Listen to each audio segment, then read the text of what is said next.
Лос Анджелис, Калифорния, току-що мина вота за нов борд на директорите. Стария борд на директорите е свален. 3 човека, избрани са нови хора. Тук зад нас виждате, в момента комисията брои в процес на избор. В момента комисията отзад брои гласовете, кой колко гласа е събрал, плюс трите номинирани, колко още вота имаше. Аз не разбрах, защото единият номиниран се оказа пак тук. Или тук са всичките. Това са 5 човека. 5 човека номинации, това са хората, които... Трима от тези 5 ще бъдат следващи директори. Чувате гласа. Това е на Владимир Стрински, това е секретаря на Basis.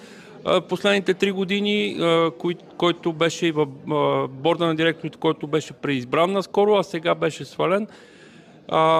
Влади, какво следва сега? Какво се случва? Сега първо искам да пожелая успех на новите директори. Радвам се, че толкова много членове на Basis дойдоха. Това е 115 е неочаквано голяма бройка. До сега рядко на наши събрания са идвали повече от 50-60 човека. Радвам се, че виждам такъв ентусиазъм. Дано за напред това да работи още по-добре за дружеството. В края на краищата нашата цел тук е добруването на дружеството. Радвам се, че има хора, които се вълнуват. Радвам се, че процесът върви спокойно. Говорихме по-рано и с избирателната комисия. От тях чух, че процесът до момента върви много гладко, много спокойно и това много ме радва. Всичко е добре. Сега, чувствате се хубаво нещо, но тук има и ангажименти и така нататък.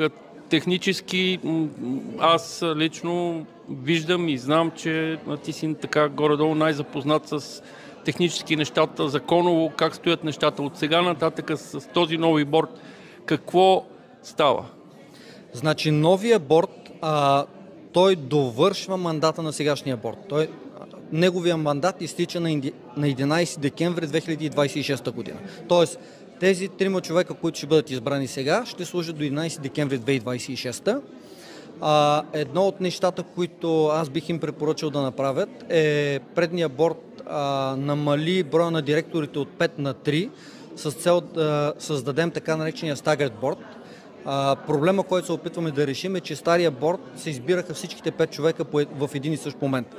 И това сега тези могат да предложат още 2, за да се увеличи борда на 5. Точно така. И идеята е другите 2 да бъдат избрани декември. По този начин... Другите 2 ще бъдат избирани пак на избори, така ли? Да. Когато има 2 вида празни места на борда... А преди това този борд трябва да реши, че трябва да се изберат още 2. Точно така. Значи в правомощията на борда е да определи от колко човек състои борда. Процедурите са 2. Когато се увеличи бройката на директорите, от 3 могат да го направят на 4, ако искат. Да. Могат да го направят на 5. Да. Изборът е техен свободен избор.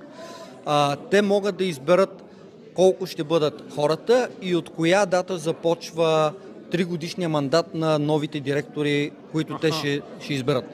Допълнителните 2. Да. Новите 1 или 2, които те могат да изберат, те избират и датата, от когато почват и от тогава им започва 3-годишния мандат. Като идеята е всичките директори да се застъпват на едната година да се сменят 2 директора, на другата да сменят 3 директора. Но да нямаме ситуация, при която всичките... Добре, това означава, че до 2026 година ще бъдат или 3, или допълнително декември месец, ако се изберат още 2, ще бъдат или 5. Очакваме декември да изберат още 2 и от декември нататък да бъдат 5. През 2026 сегашните 3 ще ходят на избори. Тогава могат да изберат същите 3, могат да изберат други 3. Но 2, които са избрани през 2024, те остават до декември 2027. 27? 3 годишен е мандата, който започва 24 и ще започне в 27. По този начин се застъпват без всичките 5 да отиват на избори в едно и също време. Фактически тези 3 номинираните, които сега спечелиха и свалиха борда вашият, тези 3 фактически взимат вашия мандат като време траене. Те довършват нашия мандат, точно така. Времетраенето е абсолютно. Трите години започнаха на 12 декември 23 година и завършват на 11 декември 26. Въпрос такъв. Борда на директорите е ясен. Въпросът е такъв. Какво става с другите длъжности? Значи, ти си секретар, има и президент. Двамата бяхте в борда на директорите, сега вече не сте в борда на директорите.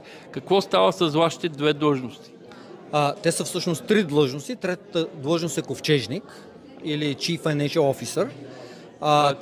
Така, тези длъжности, термина на български е изпълнителни директори. На английски е Officers of the Corporation. Директорите отговарят за назначаването на въпросите officers. Кои директори? Борда на директорите назначава the officers, т.е. борда на директорите ги назначава и уволнява. Борда на директорите, ако иска, утре може да уволни президента, може да уволни секретаря, може да уволни Chief Financial Officer. Това е изцяло в правомощията и задължения на борда на директорите. Тоест, новия борд на директорите в момента има правомощията и пълномощията да тотално да смени цялото ръководство на Basis. Точно така. Като същевременно трите длъжности Executive Officers, те са доброволни длъжности, хората там могат да работят до когато искат или във всеки един момент. Всички длъжности, за които говорим, те са доброволни. Те са доброволни, точно така. Интересен е казуса, когато директор изпълнява и длъжността на Executive Officer, на изпълнителен директор. Директорите, съгласно нашите bylaws, служат безплатно. Термина на английски е pro bono. Officers of the Corporation, или така наречените изпълнителни директори, са нормално платени длъжности. Кои са тези? Те са президент, секретар и ковчежник. Да използвам българските думи. Тоест, борда на директорите трябва да реши, освен тези хора, дали ще останат предишните президент, директор и ковчежник, освен това трябва да реши дали тези длъжности ще останат безплатни, ще се работи без пари, както вие работите до сега, или ще бъдат вече платени. Изцяло в техните правомощия да вземат това решение. Това е задължение даже на борда да го направи това решение. В момента предишния борд беше взел решение, че предпочитаме да намерим хора, които да работят безплатно, пробоно. Има специален казус, когато бордов директор носи втора шапка и изпълнява и изпълнителна длъжност. Понеже е бордов директор, всички други длъжности, които изпълнява, също са безплатни. Колко време имат на разположение, за да решат дали да останат тези executive officer и изпълнителните директори, които са президента, секретара и ковчежника? Няма ограничение. Могат да вземат решението още утре, могат да продължат да оставят сегашните директори, сегашните изпълнителни директори, officers, за колкото време искат, или ако пък сегашните officers подадат оставка или напуснат, тяхно задължение е да назначат нови executive officers. Достъп до цялата информация, до цялата база данни на Basis те получават веднага. Кога? В рамките на следващата седмица очакваме транзицията от стария до новия борд. Всичко, което има, ще им бъде предадено. Да, така е редно. Окей.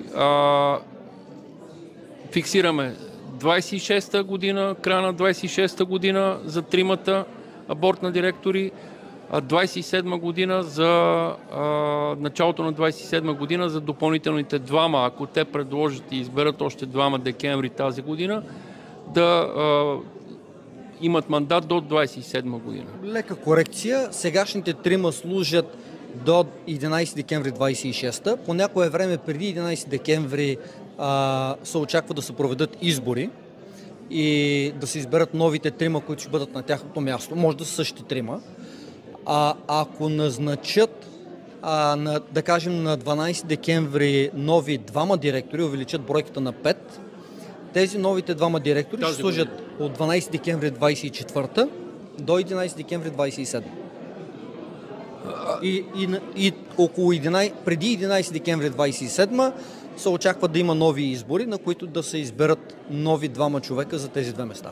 Едно много важно нещо. Днеска дойде новина, че трите помещения, които се отдават под наем на сградата на Basis, от тях две помещения, с които имаше проблем с плащането на наема, те са вън. т.е. 3 помещения са на разположение за отдаване под наем. Едното е отдадено под наем вече, ще има приход от 3 помещения, извинявам се. И, не точно така. Значи, сградата или така наречения клуб разполага с 4 отделни помещения, които могат да носят доход. Залата на втория етаж и Units A, B и C на първия етаж. Unit A е Quiznos, който има неизрядности, но в момента плаща. Един наемател има. Фактически две помещения остават. Помещенията Unit B и C днес формално освободиха помещенията и ни предадоха ключ. Другия въпрос.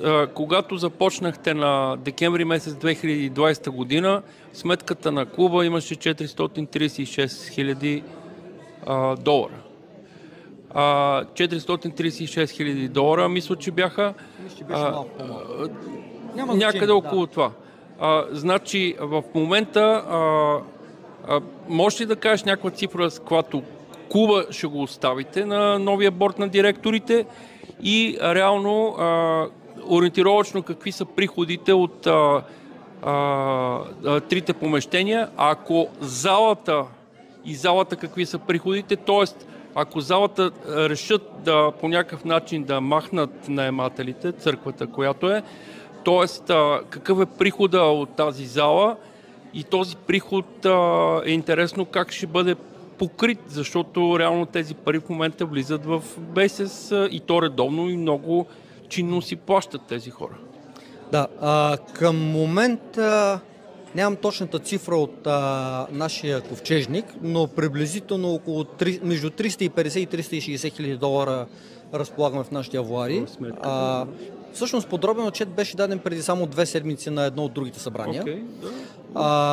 Като от тези пари 200 хиляди са вложени в краткосрочни и средносрочни държавни ценни книжа. Едната част, 100 хиляди, са в двугодишни ценни книжа и мисля, че там взехме доста добра лихва, почти 5%. Другите 100 хиляди са в краткосрочни ценни книжа. Те са подновяват с книжата на всеки или бяха 4 или 8 седмици.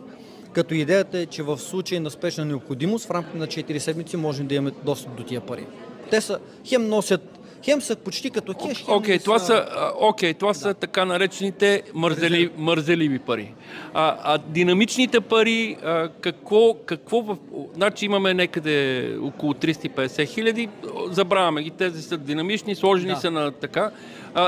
Какви пари всеки месец би трябвало БСС да вкарва от наеми от помещенията? Нямам точния бюджет пред очите и ще цитирам цифри. Примерно найема на това помещение, което в момента е едното помещение. Сега, ако не се лъжа, около 110 хиляди долара на година трябваше да идват от двете помещения, които не са плащали наем. Добре, ти ги забравяме. Така, и грубо около 55-60 хиляди идва от третия наемател на първия етаж. Значи около 5 хиляди на месец влиза от помещение, от едно помещение. Грубо да. Но това, от залата? От залата получаваме грубо 90 хиляди долара годишно. 90 хиляди? Всичките тези цифри ги имаше в бюджета, който представихме преди 2 седмици. Не, просто нали... Карам по спомени, хората трябва да знаят какво взимат тия трима човека, какво им дават в ръцете. Да. Защото реално тези пари и по закона на Robert Rules за фирмите, за корпорациите и щатския закон и федералния закон за сградата отговаря борда на директорите. Борда на директорите е главният стожер на сградата и на цялата организация. И на финансите. На всичко. Те имат последната дума във всичко. Това, което наследяват, е едно дружество в доста стабилно финансово отношение. Без никакви задължения. Няма задължения никакви. Има ли дела, които се водят, които евентуално могат да донесат разход? Така, има в момента 3 дела в различни фази. Едното дело е за така наречения ADA compliance. Един човек, който е инвалид, установи, че за паркоместата, които са инвалидни. Да. Не е само това. Има доста пропуски към строежа на сградата. Някои от задълженията са на наематели да оправят, други са на собственици да оправят. По управянето на сградата има много работа, но причината... това дело не е опасно съдебно. Опасно е. Съдебното споразумение включва клауза, че ние до 12 месеца трябва да отстраним всички дефекти, от които остават още около 10 месеца. Има много работа. Другите две дела, които вървят, са делото за изгонване на наемателя на Units BNC, което смятаме, че е в процес на приключване, тъй като те освободиха помещенията. Това е чисто. Няма опасност. И в третото дело съдим ги за найема, който те не са платили. Същите хора? Същите тези. Това дело е в момента в съда. В начална фаза, целта беше да кажем на хората, че съдебна опасност няма. Единствено, може би, от този, който е завел делото за паркоместата за инвалиди и за достъпа към сградата за инвалиди. Друга съдебна опасност голяма няма. В делото за събиране на сумите, там може да се усложнят нещата. Типичен изход е да спечелим делото, обаче човека, от който се търсим парите, го няма, да банкротира, да се занимават някой с collection agency. Там имате първо много работа да се свърши. Общо взето правиме голямата картинка, в детали да влеземе, може и нещо да не се разбере. Общо взето клуба остава в супер стабилно състояние, съдебно защото съдебно казвам стабилно, защото клуба също има и иншуранс за страховка, който може да се използва за адвокати и за защита на клуба и на борда на директор. Точно така. Ако има дела, които трябва да ги покрие застраховката, имаме застраховка, даже успяхме да намалим застраховката. Значи съдебно сме прави. Съдебно клуба е стабилен. Няма проблем с съдилища. Няма проблем с съдилища, има пари. Няколко пъти казвах, че приоритет на организацията са три. Първият най-голям приоритет е всичките ни дела трябва да бъдат изрядни и легални. От тая гледна точка ние сме в момента перфектни. Изрядни сме към данъчните организации, изрядни сме към Secretary of State, изрядни сме към California Attorney General, защото от това зависи нашия non-profit статус. На всички места, където е необходимо да сме изрядни, в момента сме перфектни. И се надявам за в бъдеще новите директори. И финансово доста стабилни. С един хубав гарантиран приход. Вторият ни приоритет е финансова стабилност на дружеството, да може да оцелем. Ако банкротираме, няма никакво значение, че сме иначе изрядни. Оставяме дружеството с баланс.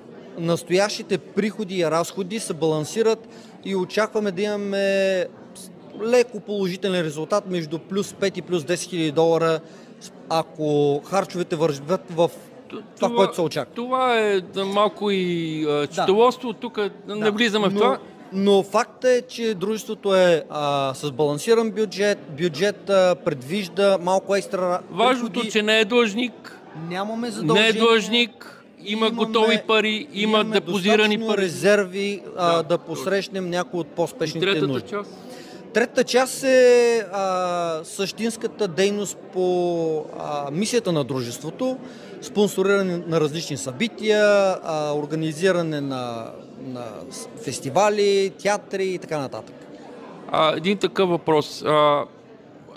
Има ли нужда от други длъжности, които да бъдат отворени, платени, като примерно, да кажем, нещата специално за тези, които поискаха вота на недоверие и поискаха да бъде свален борда, най-вероятно там фигурират личности и хора, които ще искат да се осъществи някакъв пиар и така нататък.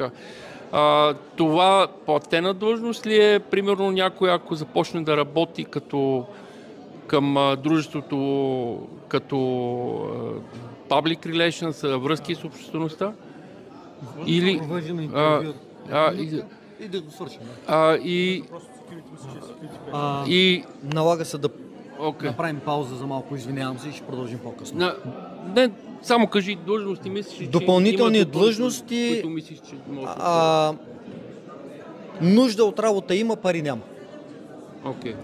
Тоест, могат да назначат колкото си искат длъжности, но не знам дали ще могат да им плащат. Как ще им плащат? Интересно. Това е вече въпрос за директорите.